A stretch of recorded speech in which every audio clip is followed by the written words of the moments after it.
반갑습니다. 반갑습니다. 네, 반갑습니다. 한 주 또 잘 보내셨나요? 예.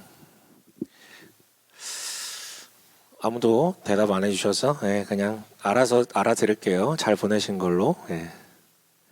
그 옛날에 봤던 영화가 설교를 준비하다가 갑자기 생각이 나더라고요. 뭐 다시 보지는 않았는데 이연걸, 뭐 견자단 씨가 나왔던 뭐 B급 무협은 아니고 굉장히 예술성이 있었던 영웅이라는 영화가 있어요.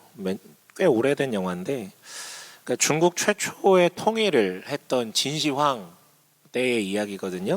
그 천하통일이라는 진시황이 유명한 이유는 중국의 최초의 통일 국가를 완성한 사람이기 때문에 유명한데 바로 그 통일 직전의 타이밍을 이제 영화의 배경으로 그려요. 그 통일을 위해서 무수히 많은 어떤 피를 흘렸던 진시황은 거기에 비례해서 무수히 많은 이제 원한을 사게 됐겠죠.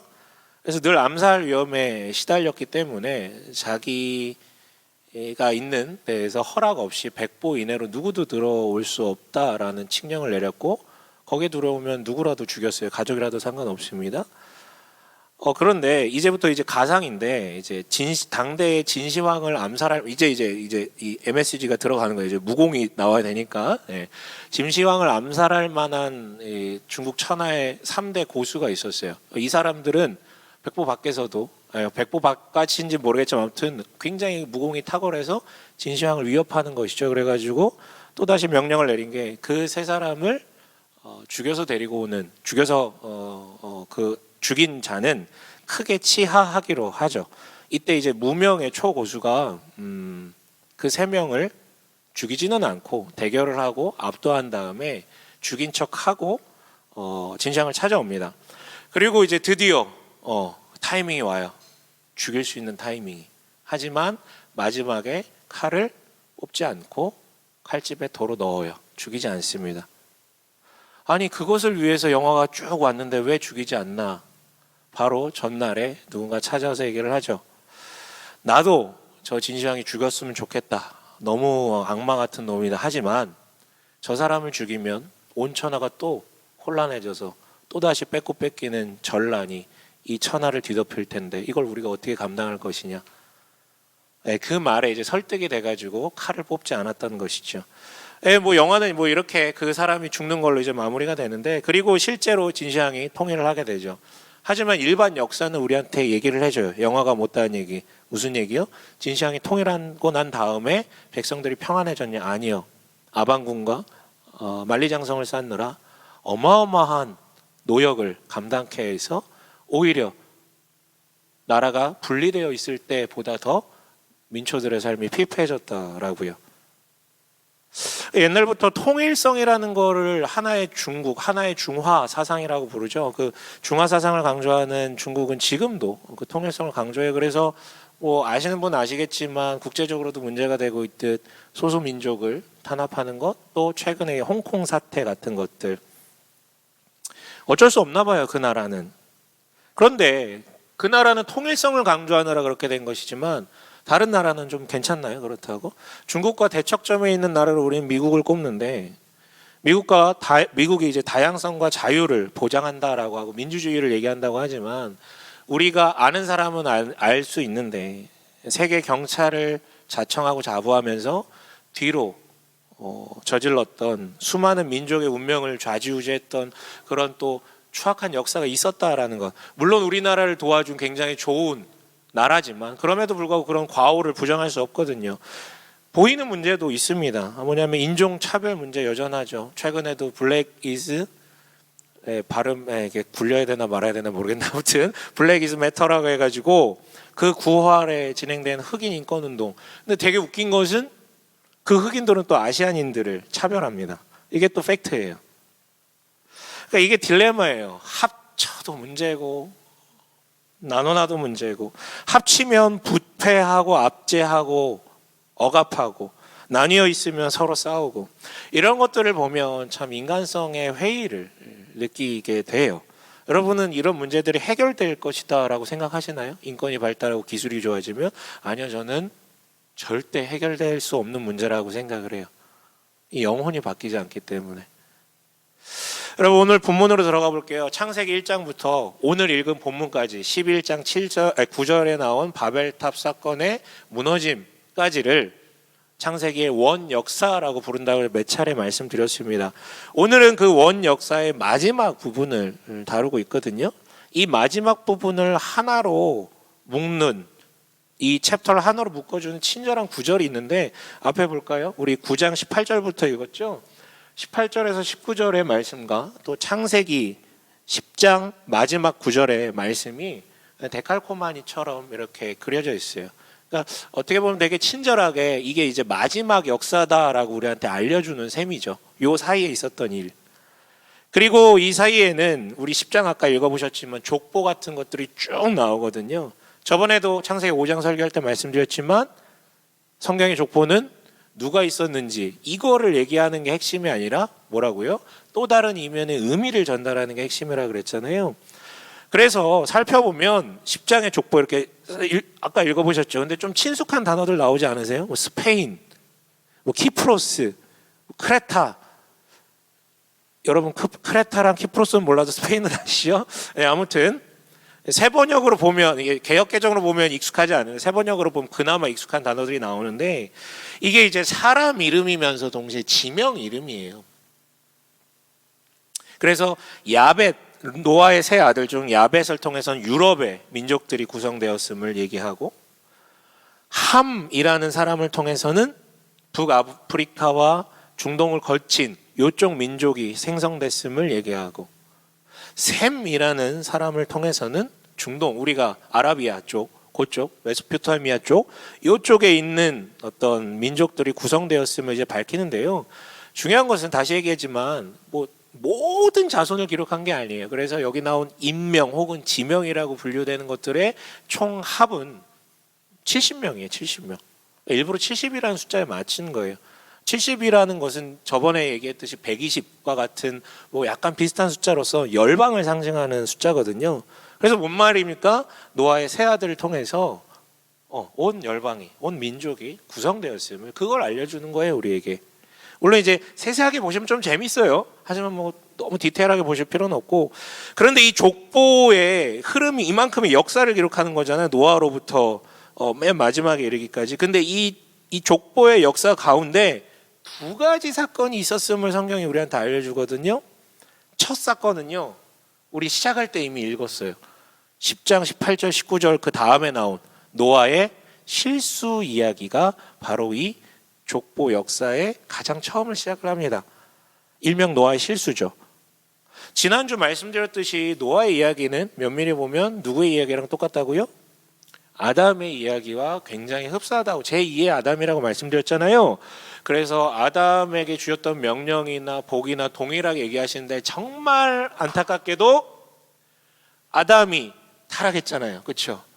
비슷하게 아담의 타락의 모습을 그대로 노아가 재현하는 게 그 9장 마지막에 있었던 얘기거든요. 아담의 타락마저도 따라하는 거예요. 9장 21절 한번 읽어볼게요. 9장 21절 함께 읽겠습니다. 시작.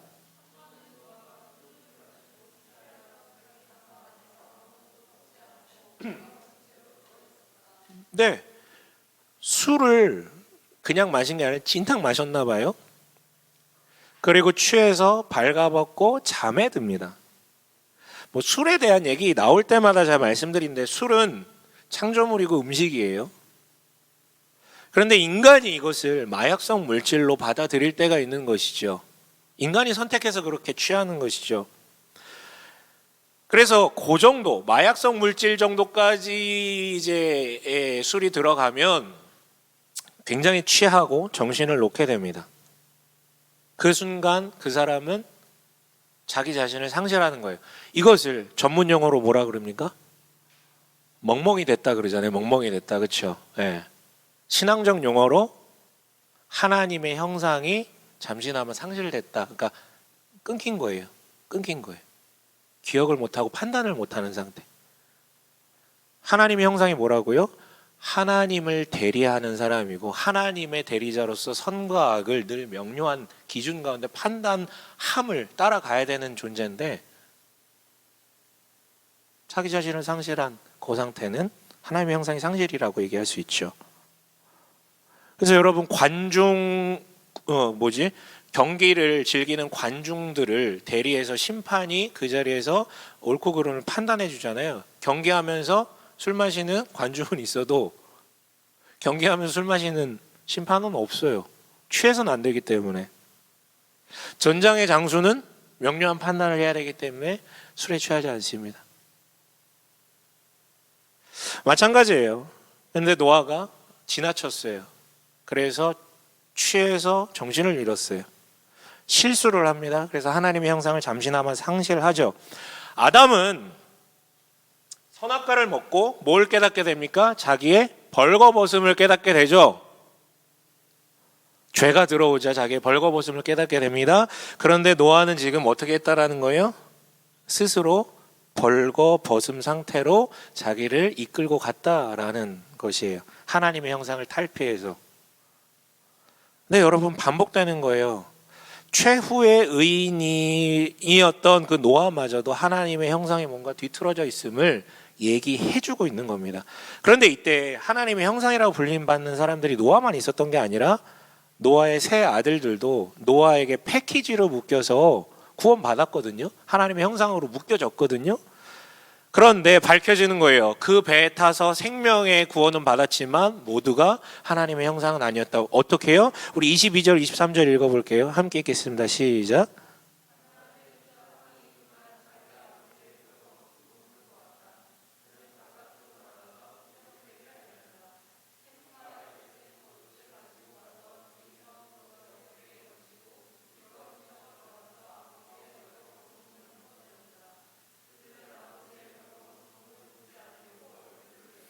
세 아들이 있었는데 아버지의 그 벌거벗음은 이미 이루어진 실수인데 그걸 보고 서로 상반되는 대응을 해요.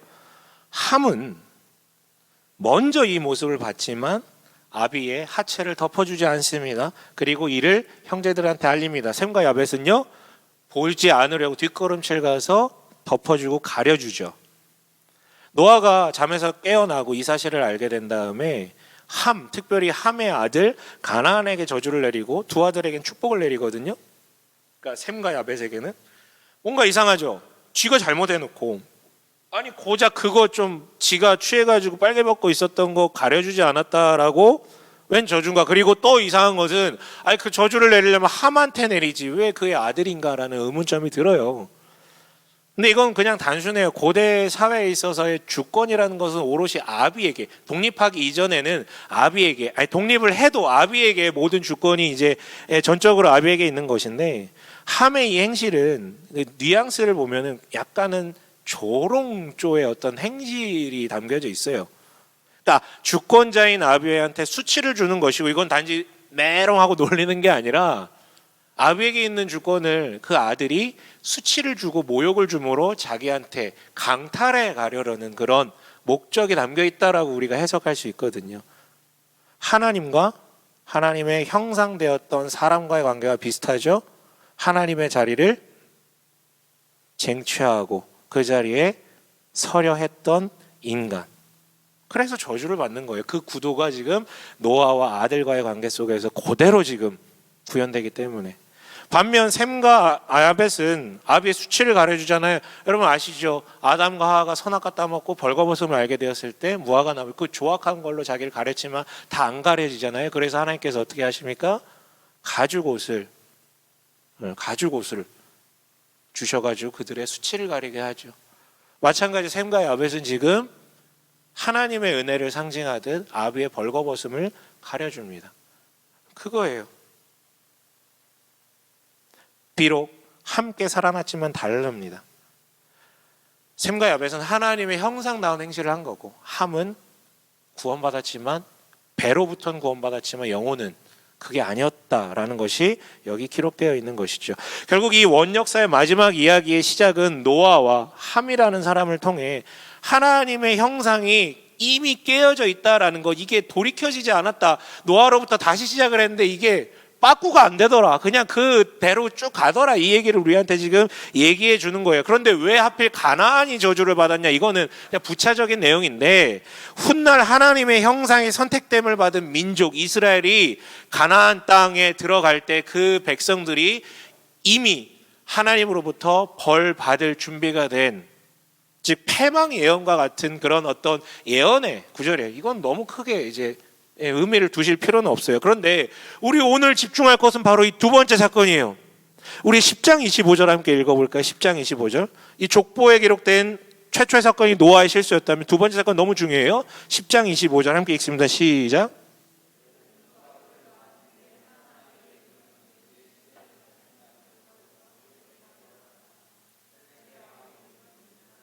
네, 사실 이 구절 자체가 아니라 왜 중요하냐면 그의 시대의 모래고요, 세상이 나뉘었다라고 얘기를 해요. 그리고 이때 무슨 일이 있었는데 나뉘었느냐라고 하고 그것에 대해서 설명을 해주는 게 바로 그 뒤에 나온 11장 1절부터 9절까지의 바벨론 사건, 바벨론탑 사건이라는 거예요. 바벨탑 사건. 우리 1절 읽어볼게요. 11장 1절 함께 읽겠습니다. 시작.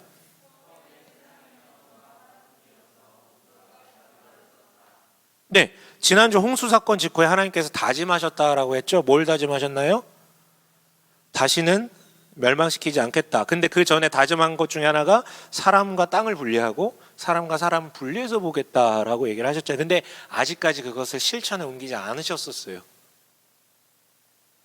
그러고 보면 하나님께서는 죽음을 선언하셨지만 죽음을 실제 이룬 것은 가인을 통해서 사람이 이루었다 그랬죠. 마찬가지로 분리를 선언하셨지만 그것을 실체화시킨 것은 사람이었어요. 인간 자신이었죠. 형벌을 그냥 두루뭉술하게 선포된 형벌을 구체화시키고 실제화시키는 것은 사람이라고요. 자, 우리 2절 읽어볼게요. 함께 읽습니다. 시작.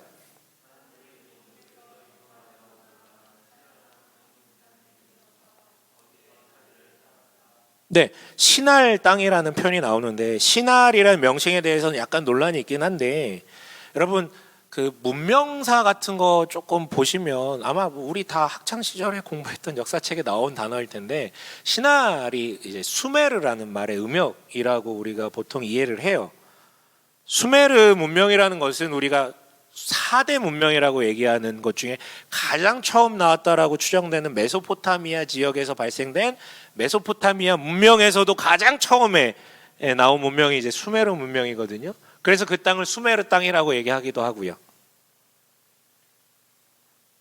지금 신할 땅에서 일어났다라는 것은 그 수메르를 의미하는 것 같아요. 3절에 그래서 뭐라 그래요? 벽돌을 만들고 역청으로 발랐다라 그러죠. 그 전까지는 그런 기술이 없었는데 수메르 문명 시대에 벽돌이 고안됐다라고 추정을 합니다. 실제로요. 그래서 2절, 3절은 인류 문명이 이렇게 발달해 왔다에 대해서 이제 얘기를 하는 것이죠. 그런데 성경이 얘기하고 싶은 것은 기술이 어떻게 발달했느냐가 중요한 게 아니죠. 문명의 발달이 아니라 이렇게 한데 모여 문명을 발전시킨 이들이 무언가 엄청난 결정을 했다라는 거예요. 그게 이제 4절 말씀인데 우리 4절 함께 읽어봅니다. 함께 읽습니다. 시작.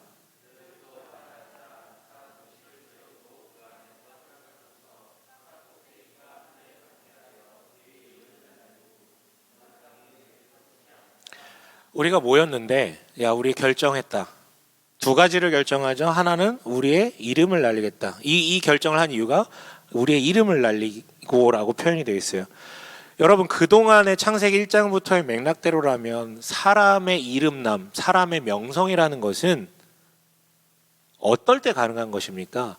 그가 정말 하나님의 형상다울 때 하나님께서 이 사람은 의롭다라고 칭해 주실 때 비로소 그 사람이 이름나게 되는 거예요. 자, 다시요. 하나님께서 하나님의 형상답다라고 인정해 주실 때 그가 이름이 나는 거라고, 명성스러운 거라고요. 그런데 이제는 그 명예로움의 기준을 자기들이 세우겠다. 그리고 자기들이 스스로 우리 이름을 날리겠다라는 말을 해주고 있죠. 다음은 뭐예요? 흩어지지 않게 하자라고 얘기합니다. 여러분, 노아 언약 때 하나님은 아담 때와 동일한 요구를 하셨었어요. 우리 9장 7절 하나만 읽어볼게요. 9장 7절이요. 9장 7절 함께 읽겠습니다. 함께 읽습니다. 시작.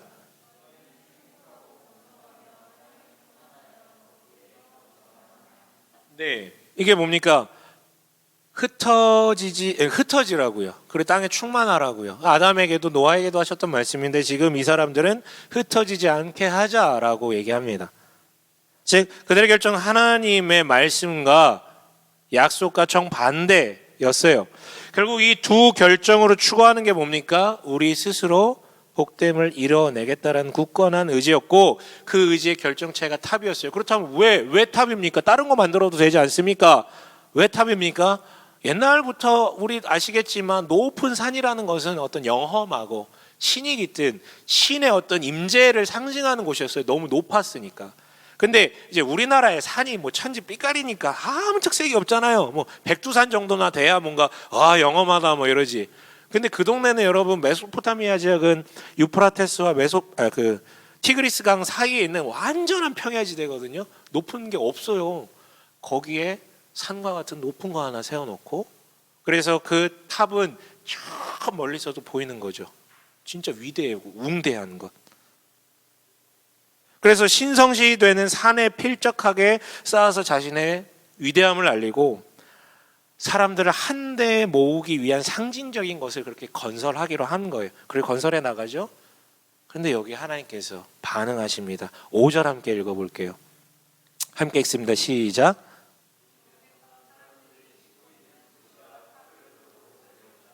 자, 이거 되게 중요한데요. 하나님 뭘 하기 이전에 그들의 정체성을 규정하세요. 근데 이게 우리 성경으로 보면 잘 이해가 안 되는데 사람들이라고 되어 있죠. 사람들이.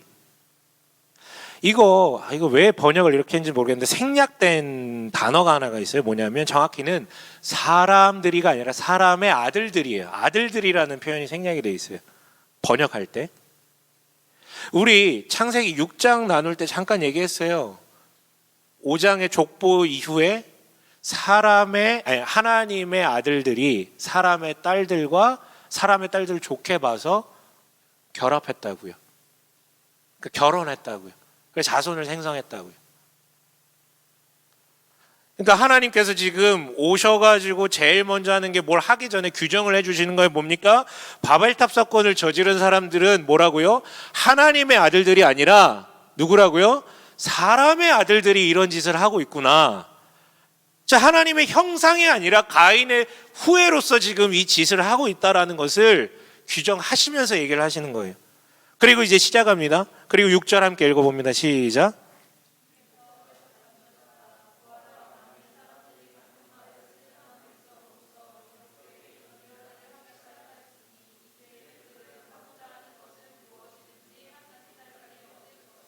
예, 뭐 이게 하고자 하는 일이 무엇이든지 하지 못할 일이 없을 것이다라는 뜻이 이대로 갔다 가다가 뭐 지구 반대편에 있는 사람과 얘기도 하겠네.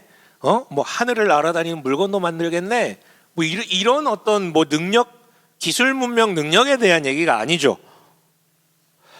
여러분, 하나님 입장에서 하지 못할 일이 뭡니까? 다른 말로 11장까지 이 원 역사에서 인간이 하지 말았어야 되는 일이 뭐라고 자꾸 반복하면서 얘기해 주세요? 뭡니까? 하나님의 자리에 앉아버리려고 하는 것. 이대로 가라간 이 인간들이 다시 또 노아 바로 직전에 그 자리로 가겠구나. 이 얘기 하시는 거죠. 그래서 결국은 뭡니까? 노아를 통한 재출발 이후에도 타락의 방향은 하나도 바뀐 게 없었다라는 것을 우리한테 알려줍니다. 그래서 이제 하나님께서 결단하시고 뭔가를 하시죠. 7절, 8절 함께 읽어볼게요. 시작.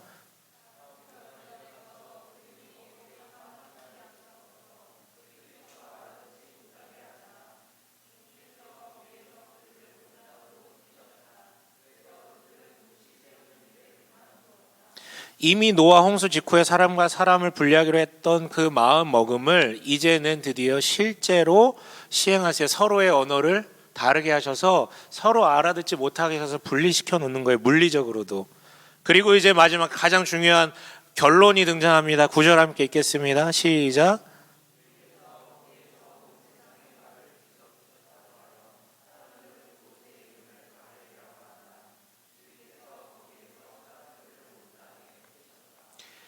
이 일어난 일을 이 일이 일어난 장소를 뭐라고 얘기합니까? 그 의미를 부여해서 바벨이라고 나와 있고 그 뜻은 뭐라고 합니까? 뒤섞였다.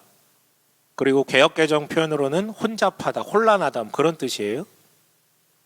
아니에요, 여러분. 이거 성경이 거짓말하는 거예요. 오해하지 마세요. 성경이 막 거짓말이 써 있는 것이다라고 얘기하는 게 아니라 사실 바벨이란 말은 되게 좋은 말이에요. 수메르라는 그 문명 국가를 이었던 그 다음 국가의 이름은 바빌로니아, 고대 바빌로니아라는 국가거든요. 그리고 훗날 이 지역에 바벨론 제국이라는 제국도 생기죠. 여러분 이렇게 반복해서 쓰는 거 보면 이 말은 되게 좋은 말이에요. 원래 바벨이란 말에 그 동네에서 쓰는 말의 의미는 뭐냐면 신의 문이라는 뜻이에요. 신의 문, 신을 문 열고 이렇게 주고받는 통로, 신의 문이라는 뜻이에요. 그러니까 여러분 지금까지 바벨탑에 대해서 어떤 이해를 갖고 계셨는지 모르겠는데 지금까지 이해를 싹 다 뒤집어 엎으시고 다시 한번 보셨으면 좋겠어요. 여러분 바벨탑은 대놓고 신성 모독하기 위해서 야 우리가 그냥 저 하나님을 그냥 꺾어버리자 이런 어떤 신성 모독하기 위해서 지은 것이 아니에요. 어떤 인간이 신성 모독을 합니까? 타 종교의 신이라도 그렇게 막 함부로 얘기하는 사람이 누가 있겠어요? 그 어떤 종교로 가득했던 시대에 없어요. 사실은 굉장히 어떤 신심이 가득한 좋은 의도에서 만든 거예요.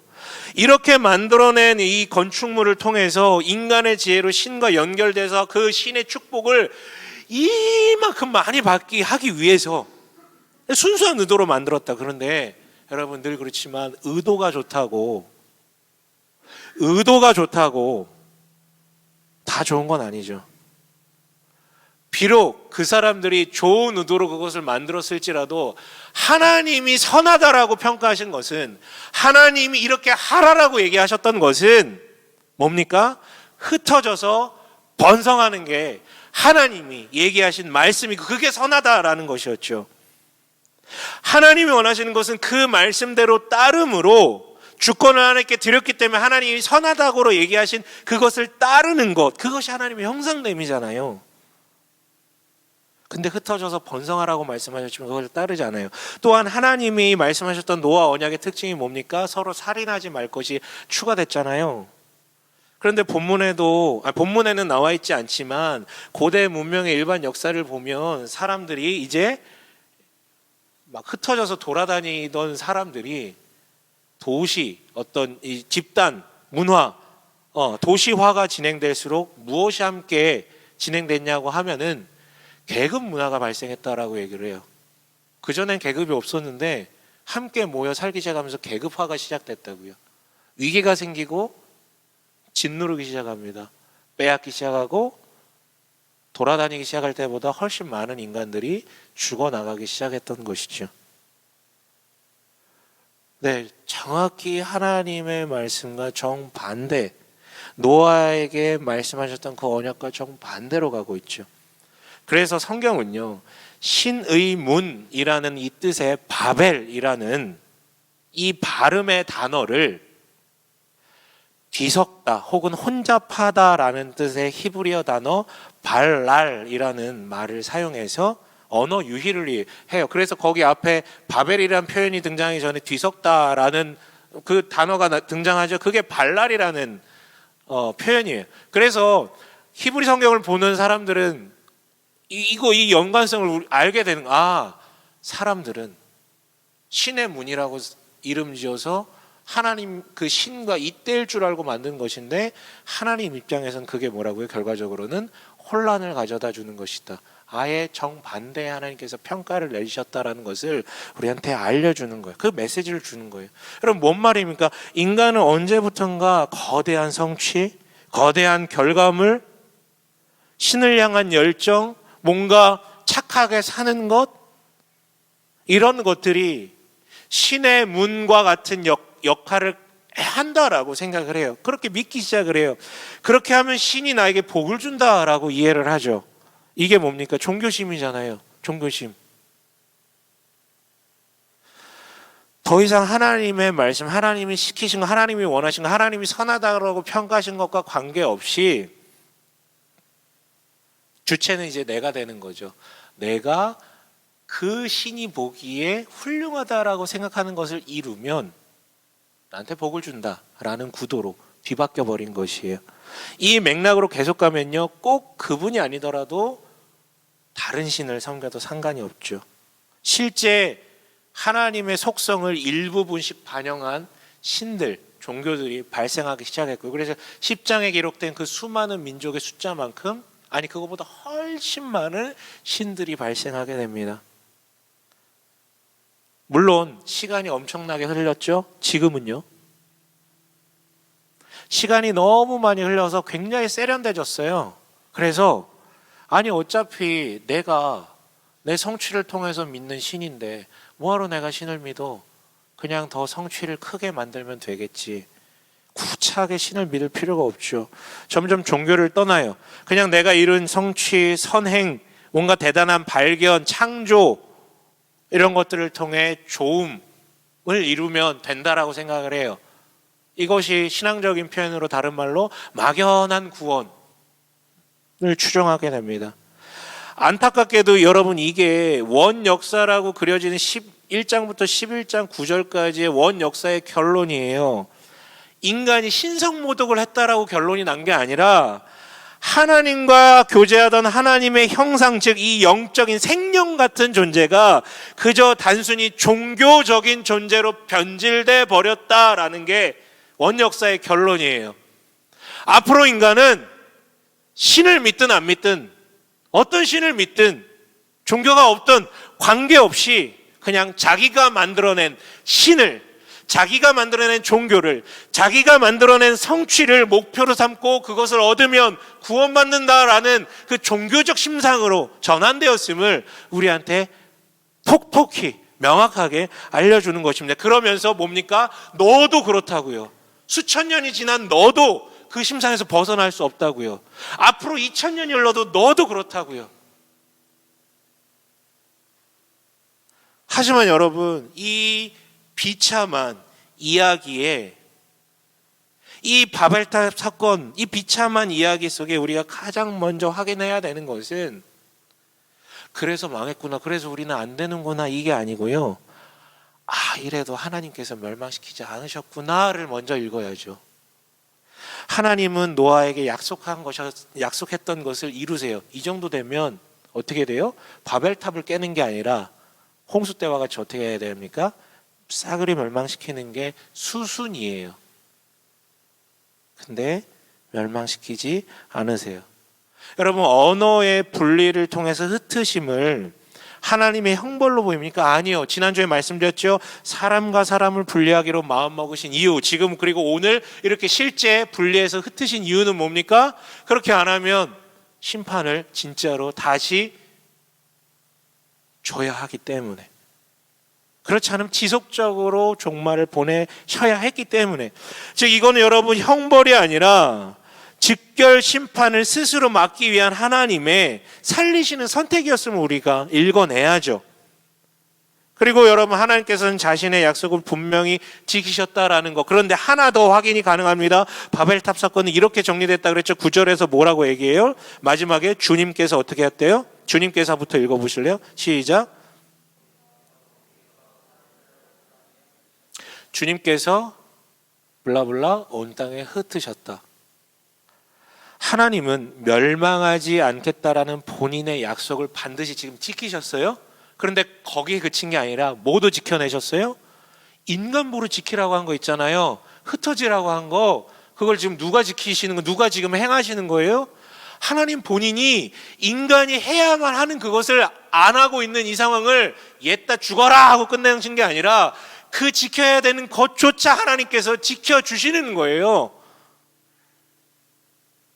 그 흩어짐마저도 본인이 지금 이뤄내신 것이죠.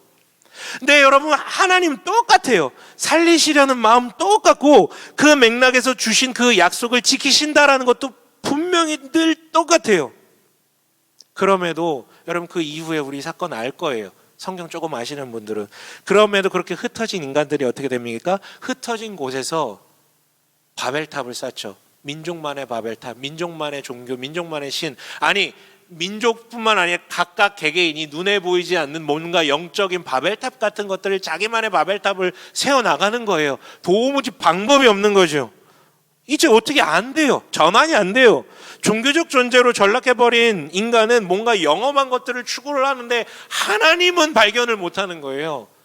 하나님의 뭔가 조각이 담겨져 있는 신들도 찾고 성취를 찾고 뭔가 거대한 창조를 찾지만 하나님은 발견이 안 되는 거예요. 만날 수가 없어요, 스스로 자기 힘으로. 그래서 약속하셨던 그 메시아 예수께서 오셔서 본인이 희생하시잖아요. 그거 아니면 안 되니까. 여러분, 하나님은 늘 동일하세요. 그 사랑과 열심과 약속을 반드시 지키신다라는 게 동일하세요. 그런데 여기서 끝나는 게 아니에요. 엄청난 대반전이 있죠. 우리 사도행전 2장 6절에서 8, 신약으로 넘어가서 사도행전 2장 6절에서 8절 함께 읽어보겠습니다. 시작.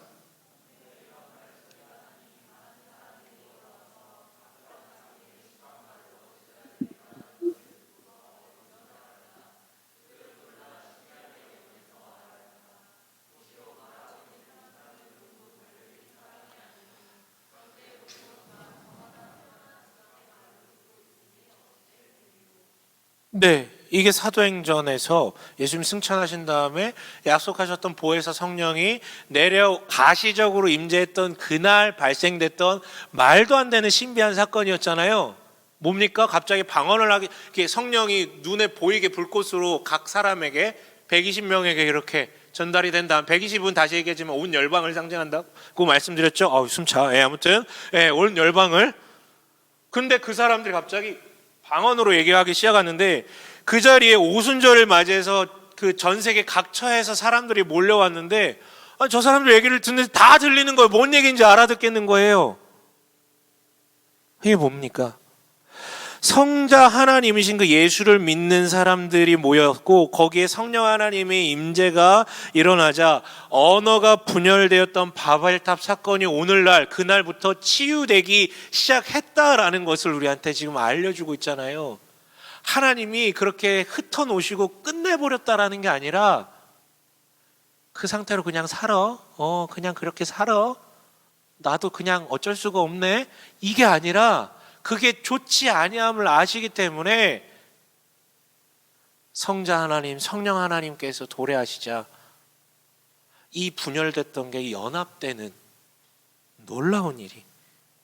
그래서 하나님의 형상으로 다시 돌아갈 수 있는 일이. 그리고 사람과 사람이 절대 하나 될 수 없었던 그 사람, 로마 제국은 칼로 그걸 어떻게든 좀 합쳐놨었는데 그렇다고 이게 하나가 됩니까? 그게 안 됐는데 하나님의 영이 임하자 하나가 될 수 있음을 보여준 것이죠. 하나님의 형상으로 돌아갈 수 있음이 확인된 것이죠. 그리고 이때 발생한 기념비적인 사건이 바로 교회가 이때부터 시작이 되면 이날부터 시작이 되는 거예요. 하나님의 영으로 인해서 연합할 수 있는, 하나 될 수 있는, 인간은 절대 하나가 될 수 없었는데 아담과 하와 이후로 한 몸을 이룰 수가 없었는데 이제는 하나 될 수 있다라는 것이 설명이 됩니다. 교회를 통해서요. 여러분, 인간의 노력과 성취와 선에 이거 무가치하다라는 것 아니 하지만 이것의 궁극은 혼란만 가져다 줍니다. 발랄이라 그랬잖아요. 발랄. 사람들은 바벨이라고 그러지만 하나님은 발랄이라고 그런다고요. 진짜 바벨, 진짜 신의 문이 열려지는 것은 사람이 여는 것이 아니라 오직 이 삼위 하나님의 일하심을 통해서만 그 거룩한 영이 지배를 할 때에만 신의 문이 열리는 거예요. 사람들과의 마음의 문이 열리는 거예요.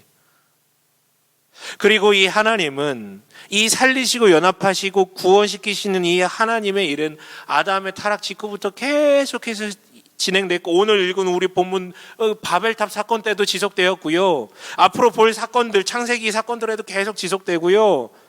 그리고 변함없이 먼 미래 그 종말에 이르기까지 계속 하시겠다라는 게 지금 원 역사에도 기록이 되어 있는 거죠. 그리고 성경 전체를 통해서 계속 반복돼서 우리한테 알려주고요. 여러분, 그리스도인은 이걸 믿는 사람들이요. 이 정말 말도 안 되는 이 암흑의 순간에도 하나님이 일하시고 있다라는 것을 여기에 품고 돌아갈 수 있음을 소망할 수 있는 사람들. 이거 아닙니까? 여러분, 말씀을 마칠게요. 코로나를 묵상해봐서 이번 주에 제가 코로나 관련해서 되게 많은 생각을 했거든요. 코로나는 이거 언제 끝날지 모르겠어요. 근데 참 안타깝죠. 누군가는 죽고, 사람과 사람 분리시켜서 잘 못 만나게 하잖아요. 물론 만날 거 다 만나더라고요. 아무튼 만날 거 다 만나더라고. 그럼 어쨌든 분리시키고 최대한 안 만나게 하고 활동을 중지시키잖아요. 이거 재앙이에요, 여러분. 병 이전의 재앙이에요. 그런데 의도치 않은 효과가 생겼죠. 저번에 말씀드렸지만 자연 만물이 살아나고 있어요. 인간에게 고통받던 자연 만물이요. 여러분, 그런데 마찬가지로 코로나는 재앙이에요. 어디에? 교회에도 재앙이에요. 못 모여요. 교회는 모여야 의미가 있는 건데 모이질 못해요. 물론 뭐 온라인을 통해서 뭐 어떻게 한다고 하는데, 그럼 그게 뭐 얼마나 되겠습니까? 뭐 온라인으로 뭐 하면 그게 집중이 됩니까? 서로 얘기를 나눕니까? 그건 그냥 예배를 보는 거죠. 쉽지 않아요. 이게 장기화되면. 어쩔 수 없이 온라인으로 하는 것을 폄하하는 건 아니지만 이게 교회의 재앙이라고요. 그리고 사람들 얘기해요. 이거 올해가 아니라 만약에 내년까지 이 추세가 계속되면 한국교회 절반 문 닫는다고. 이게 부정적인 그 얘기가 아니라 실제 그렇게 될 거예요. 왜냐하면 한국교회 7, 80%는 미자리 교회예요. 월세 못 내요. 그런데 저는 한국교회의 재앙으로 다가오니 코로나가 조금만 생각을 달리하면, 어떻게 보면 참 안타깝지만 조금만 생각을 달리하면 영적인 다이어트 기간이라고 생각이 들어요. 한국교회는 지금까지 진짜 못된 짓 많이, 좋은 일, 하나님의 그 나라를 담지하는 일도 했지만 못된 짓도 사실 좀 꽤 했어요. 분명히 교회라고 모였는데 성령으로 하나 되는 하나님 나라의 청사진을 읊어주는, 하나님의 형상들이 연합하는 그런 모습을 보여주는 교회들도 있었지만 어느덧 교회라는 이름만 빌려서 바벨탑을 쌓아나가는 그런 일들도 자행했죠. 한데 모여 하나님께 영광을 돌린다고 하지만 그게 아니라 건물을 짓고, 바벨탑같이 그냥 건물만 짓고 그 안에 위계를 만들고 서열을 만들고, 그리고 교회 밖에 있는 사람들을 배제시키고. 저는 이 기간 동안 통렬하게 반성하며 교회 안에 바벨탑적인 모습들이 깨지고 오순절에 임했더니 성령으로 정말 하나 되었던 이 하나님 나라의 모습으로 돌아가길 소망해요.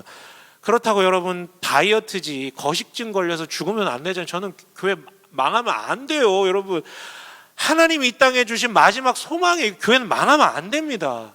고쳐져야 되는 것이지 자꾸 망하라고 얘기하시는 분들이 있는데, 그거는 사랑을 안 하는 사람 아닌가 싶어요. 그 어떻게 망하라는 얘기를 하는지. 교회는 세상의 마지막 소망이에요. 이어서 코로나는 모이지 못하기 때문에 교회 전체만이 아니라 개개인에게도 신앙의 재앙적인 측면이에요. 하지만 저는 도리어 도전을 준다고 생각합니다. 당신이 정말 하나님의 형상됨을 갖고 살아가는지를 검증하는 시간을 주는 거예요. 하나님의 형상, 우리 창세기 1장 때 2장 때 얘기했죠. 하나님의 형상이 가장 앞에 나오는 게 뭐라고요? 하나님을 예배하는 존재라고요. 이걸 또 유치하게 주일 예배로 이렇게 하지 마시고, 교회에 도움이 없어도 홀로 하나님을 예배하고 하나님과 교류하는, 그것이 정말로 가능한 건지를 확인하는 그런 기간이 된다는, 내 옆에는 다른 하나님의 형상의 위로와 겉면이 좀 없어도 하나님을 예배하고자 하는 마음이 있는지가 검증되는 기간이라고요. 여러분, 물어볼게요. 정말 당신은 교회라는 곳, 사람들의 도움 없이도 하나님을 예배하고자 하는 열망이 있습니까? 그거 물어보세요. 만약에 하나님 예배함, 물론 그 예배함의 지배하기 이런 뭐 주일 예배 같은 거지만 그런 거 아니더라도 하나님, 일주일 동안 하나님 생각 없이도 살만하다면 당신은 뭔가 어딘가에 자신만의 바벨탑을 쌓고 있는 거예요. 그런데 인생을 살다가 그게 와르르 무너질 때 사람들 하나님 찾죠. 도와달라고. 근데 지금 살만하니까, 뭔가 쌓아놓고 있으니까, 쌓아가고 있으니까 안 찾는 거죠.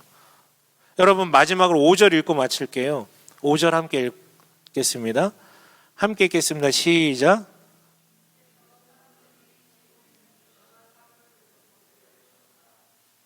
5절이 그건가요? 꼭 마지막에 실수를 하네요. 4절 함께 읽어봅니다. 시작.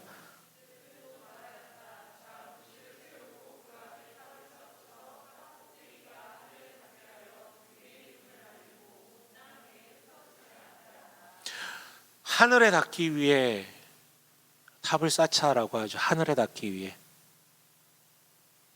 그런데 결론은 어떻겠습니까? 하늘에 닿았습니까? 아니요. 하나님이 내려오셔서 그것을 마주할 수 있었죠. 이게 그 구도죠. 인간은 하나님께 도달하기 원하지만 하나님이 내려오시지 않는다면 닿을 수가 없어요. 인간의 대단함이라 봤자 하나님의 발끝에 있는 먼지와 같은 그 정도밖에 가치가 있지 않습니다. 여러분 혹시 흩어질 것들, 무너질 것들을 위해서 헌신하고 있지 않습니까? 하나님의 거대함과 하나님의 사랑에 비하면 내가 추구하는 것과 내가 사랑하는 것은 너무나 초라한 것이에요. 내가 세우려고 의도하는 것은 늘 좋게 표장해가지고 야 이것은 하나님께 영광이야, 하나님이 안 들어가더라도 이것은 뭔가 옳은 일이야, 선한 일이야, 좋은 일이야, 대단한 일이야 라고 포장하지만, 그래서 신의 문이라고 불리는 바벨이라고 포장하면서 남도 설득하고 자기도 설득하지만 실상은 하나님이 보실 때는 그것은 발랄이라는 것이죠. 혼돈이라는 것이죠. 지금 제 말이 열심히 살지 말라 이거 아니죠. 근데 왜 그걸 하는지, 무엇을 향하여 그것을 나아가고 있는지를 다시 한번 평가하지 않는다면 아무리 좋은 말로 포장한들 그것은 발랄입니다. 바벨이 아니라 발랄이에요. 여러분 하늘에 닿기 위해 바벨을 쌓지 마시고 우리에게 내려오신 하나님의 인도를 마주합시다. 진정으로 하늘에 닿는다라는 것은 역설적이게도 내가 손을 뻗치는 것이 아니라 이미 그가 뻗어주신, 그리스도를 통해서 뻗어주신 그 손을, 그 확정된 뻗어주신 그 손을 붙잡는 것이 하늘에 닿는 것입니다. 여러분 종교적 존재가 아니라 하나님을 예배하는 존재로 살아가시는 진정한 하나님의 형상 되시길 주님의 이름으로 간절히 축원합니다.